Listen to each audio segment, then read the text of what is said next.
Assalamualaikum warahmatullahi wabarakatuh, pemirsa tribunnews.com. Berjumpa lagi dengan saya Muhammad Hussein Sanusi. Saat ini saya sedang berada di Ponorogo, di Eco Kitchen.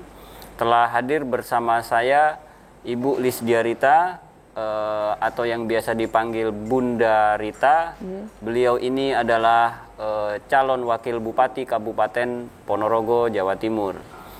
Bunda Rita, apa kabar, Bu? Alhamdulillah baik.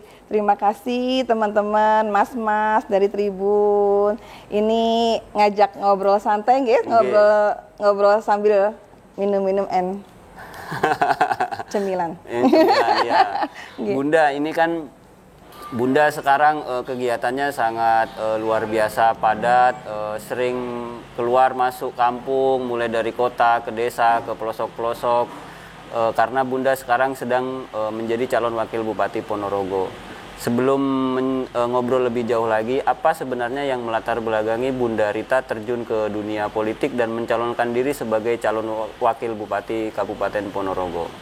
Ya, di sini alasan saya karena yang namanya politik itu penting dan murni. Nah, di sini karena menyangkut hajat hidup orang banyak.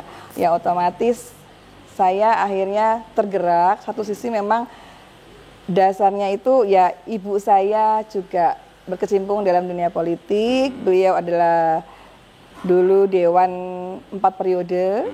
Otomatis juga beliau mengajari saya arti berpolitik, juga bagaimana pentingnya ke masyarakat. Nah, saya kemarin tuh sempat juga sebelum masa-masa pilkada ini, saya keliling dari desa satu ke desa satunya, itu ternyata permasalahan itu banyak sekali. Contoh kayak kekurangan air bersih, juga ada namanya jalanan rusak, belum lagi harga sembako yang tinggi. Nah, itu semua tetap intinya judulnya politik akhirnya. Yang akan menentukan memperbaiki hajat orang banyak ini tidak lepas dari jalur politik gitu. Tidak lepas dari jalur politik. Jadi Bunda Rita ini selama terjun ke masyarakat, melihat kondisi masyarakat Ponorogo, tentunya melihat apa saja tadi, Bu? Jalanan rusak. Terus juga kekurangan air bersih. Banyak daerah kekurangan air bersih, lalu juga masih banyak lagi, Mas, termasuk kayak budaya pun iya. Karena kemarin itu sempat saya juga beberapa tempat kayak saya memperbaiki atau merenovasi sekolahan. Karena itu agak mengerikan waktu itu, jadi memang sudah mengajukan tetapi belum dapat. Otomatis ketika saya datang kunjungan ke sekolah itu, atapnya sudah hampir roboh. Nah, itu sempat akhirnya ada kena salah satu murid, akhirnya kita langsung bertindak untuk renovasi sekolahan itu. Terus sama juga ketika saya juga datang ke daerah-daerah terpencil, ternyata mereka butuh air. Akhirnya saya secara pribadi juga menggelontor beberapa tangki ke daerah-daerah tempat desa-desa yang kekurangan air. Nah, tapi itu kalau saya secara pribadi otomatis ada keterbatasan, Mas, ya. Lain hal kalau misalnya kita posisinya bupati atau gubernur atau presiden, otomatis kan kalau jalur pemerintahan itu lebih bisa melakukan perubahan yang lebih besar gitu ya. Baik, Bunda. Bunda tentunya mencalonkan diri sebagai wakil bupati, tentunya memiliki visi dan misi apa yang akan dilakukan ketika Bunda Rita nanti terpilih menjadi wakil bupati Ponorogo. Karena saya di sini bersama Bapak Sukidi Sancoko. Nah, di situ kita menemukan namanya Nawah Dharma Nyata. Itu hasil dari kita dapat aspirasi dari masyarakat, mendengarkan aspirasi dari masyarakat. Nah, jadi apalagi di sini kan kita ada namanya permasalahannya agak pelik kalau di Ponorogo itu permasalahan pupuk. Nah, itu permasalahan pupuk. Terus juga ada permasalahan satu sisi di perempuan. Nah, di sini saya ingin mengajak perempuan-perempuan di Ponorogo itu, karena saya keterwakilan dari perempuan, saya ingin supaya perekonomian dari perempuan bisa terangkat. Nah, seperti itu. Iya, kalau bicara perempuan, konkretnya nanti kan apa yang akan dilakukan Bunda Rita terhadap perempuan di Ponorogo ini? Atau Bunda Rita sudah menganalisakah masalah-masalah perempuan di Ponorogo? Sudah, Ya. saya sudah menganalisa dari beberapa permasalahan dan intinya ya satu perekonomian. Ya. Ya. Makanya kemarin saya juga datang ke tempat-tempat pelatihan, itu saya persiapkan karena kedepannya saya ingin perempuan-perempuan di Ponorogo itu kita bikin kesejahteraannya lebih Ya. naik lagi. Nah, otomatis dengan adanya pelatihan, kita memberi pelatihan itu tidak hanya ditinggal. Biasanya hari ini dikasih pelatihan terus main ditinggal aja. Otomatis nggak ada pendampingan, itu yang selama ini bikin kegagalan dalam UMKM. Maka dari itu saya nanti mengajak ibu-ibu untuk bergerak di IKM, UMKM. Nah, itu bagaimana saya memberi pelatihan itu dari manajerialnya, keuangan, terus bagaimana pemasarannya, seperti itu. Iya, Bunda Rita sejauh ini sebelum menjadi calon wakil bupati ini aktif di organisasi perempuan apa saja, Bu? Saya ada MKGR juga ada dulu itu, terus ya saya muslimat, ibu-ibu muslimat, pengajian-pengajian lah ya. Terus juga bergerak di sosial-sosial seperti itu. Karakter perempuan Ponorogo sebenarnya seperti apa, Bu? Karakter perempuan Ponorogo sebenarnya hebat, sebenarnya. Tetapi itu mesti ya kita dampingin itu tadi. Iya, Dengan didampingin, kita beri pelatihan, kita beri pengarahan, otomatis akan menjadi lebih hebat dari hari ini. Ibu pernah menemukan nggak atau sudah melihat gitu dan menganalisa tentunya kan ya bahwasanya kegiatan ibu-ibu di Ponorogo ini adakah yang sudah mulai berbisnis atau membuka usaha sendiri? Sudah banyak itu sebenarnya, tapi kurangnya pemerintah ikut campur tangan. Tapi alhamdulillah lah, saya mensupport mereka juga menyemangati. Contohnya ada namanya Wina Bakery. Nah, dia bergerak dari kecil sekarang sudah besar ya, kita mensupport terus. Terus juga selain itu tas anyaman dari plastik. Itu Mbak coba Mbak, liatin Mbak. Nah, itu sudah sampai ke mancanegara. Nah, oh gitu. Itu produk-produk asli Ponorogo gitu? Ya, produk asli Ponorogo. Nah, kayak gini. Ini kalau di luar negeri, nah, ini sudah sampai ke luar negeri. Nah, mosok di kita nggak bisa jalan, kan gitu. Kenapa di Ponorogo malah tidak? Ini dikirim ke negara mana, Bu? Ini ada ke Belanda gitu. Luar biasa. Ke ada Eropa, ke Jepang ya? juga, ke Eropa gitu. Bunda Rita, ini di luar dari permasalahan perempuan. Bunda Rita kan bercita-cita ingin menjadikan perempuan Ponorogo sebagai perempuan hebat. Ini kan Bunda Rita mau berpasangan dengan Pak Sugiri Sancoko. Bunda Rita sendiri tentunya harus memiliki kesepahaman yang baik dengan Pak Sugiri Sancoko karena nanti akan bekerja sama dalam membangun kota Ponorogo ini. Bunda Rita melihat Pak Sugiri Sancoko seperti apa sosok seorang Pak Sugiri Sancoko sendiri? Sosok seorang Pak Sugiri itu luar biasa. Ya. Selain jiwa kepemimpinannya ada, multi talentnya juga ada.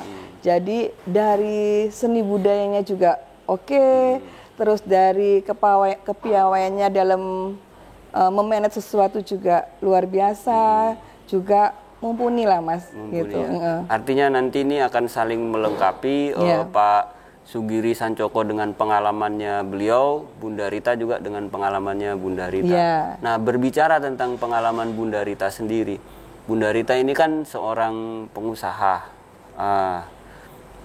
Bisa diceritakan bagaimana Bunda Rita membangun usaha bisnisnya Bunda Rita dan apa saja usaha yang telah digeluti oleh Bunda Rita? Usaha saya banyak karena saya bergerak di trading.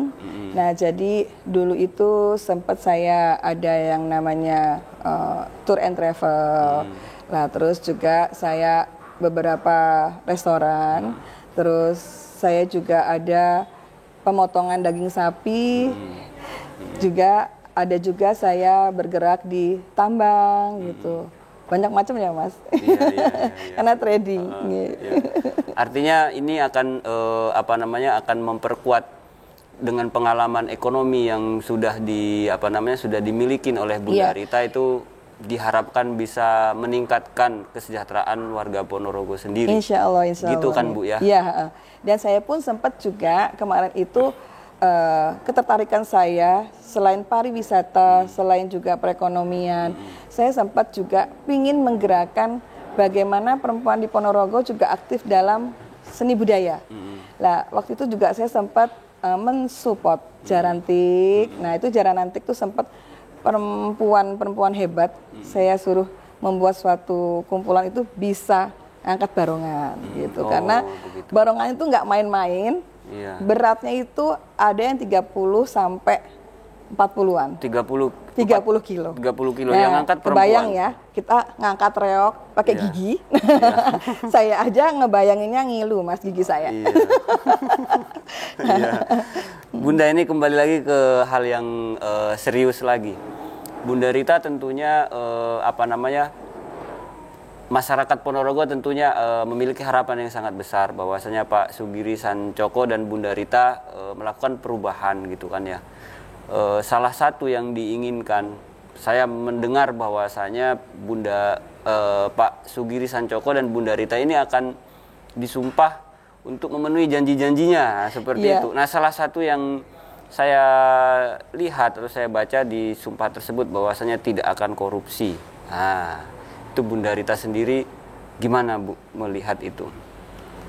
Ya, kita sendiri sudah punya slogan sebenarnya, wani dipilih, wani ditagih. Nah, jadi kalau dengan adanya kita istilahnya mau disumpah ya, ya kita ya bismillah kita siap. Karena sudah punya slogan awal itu tadi, siap dipilih, siap ditagih. Kebetulan Poro Yai kepingin sekali jangan sampai seorang pimpinan itu nanti ke depannya sampai ada korupsi atau berbuat yang tidak baik kan gitu. Makanya kita akan disumpah itu. Saya dan Pak Giri ya bismillah kita siap. Melihat problematika korupsi yang sering menimpa para kepala daerah seperti apa? Yang melihat hal itu karena gini, yang namanya pilkada itu membutuhkan dana yang luar biasa. Ya, betul. Lah, akhirnya terkadang itu membuat seorang pemimpin tuh gimana caranya balikin, nah seperti itu. Gitu. Nah, juga mungkin ya tergantung dari niatnya orang tersebut ya. Kalau di sini makanya terkadang saya juga setiap kali memberi pengarahan itu ketika kampanye, yuk semangat nggawe bupati, wong cilik nggawe bupati. Semua ayo semangat, gimana jangan berpikir hari ini tentang duit. Tapi berpikir bagaimana kita bisa memajukan daerah tersebut gitu. Sehingga kan kalau dengan tidak adanya money politik, otomatis seorang pemimpin itu tidak terlalu berat berpikir untuk arah situ. Bagaimana ngembaliin tuh nggak berpikir ke situ. Tetapi bagaimana dia memikirkan ke depannya Ponorogo lebih baik kan gitu. Iya.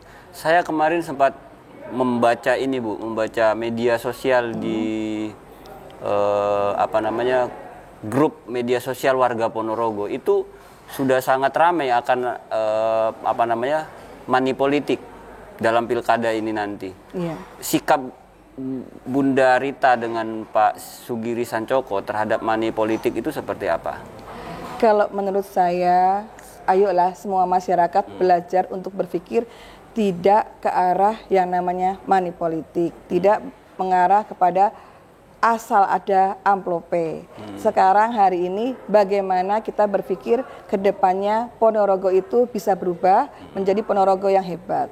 Nah, dengan itu, dengan adanya money politik saya pikir saya kembali ke masyarakat. Monggo kira-kira karena gini, dengan money politik itu sekarang dikasih amplop sekitaran misalnya 100.000. Tapi kenyataannya setelah itu ya selesai. Nggak ada perubahan apa-apa. Nggak ada perubahan apa-apa. Lah, tapi beda dengan kita dengan kesemangatan semua, gawe bupati, semuanya saling sengkuyung. Otomatis ke depannya itu Ponorogo akan lebih hebat kan gitu. Iya. Baiklah pemirsa,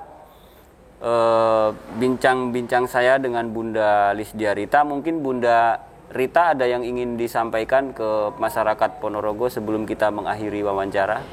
Ya, karena ini masuk ke pilkada ya Mas ya. Saya ingin nanti masyarakat Ponorogo jangan lupa tanggal 9 Desember jangan sampai namanya golput. Nah, Terus jangan lupa pakai masker, datang ke TPS-nya. Lalu jangan lupa coblos nomor 1. Iya. Baiklah, terima kasih Bunda Rita telah menyempatkan waktunya bersama kami di tribunnews.com. Pemirsa tribunnews.com, itulah wawancara saya dengan Bunda Rita. Saksikan terus tribunnews.com. Assalamualaikum warahmatullahi wabarakatuh. Waalaikumsalam. Terima kasih sudah nonton. Jangan lupa like, subscribe, dan share ya.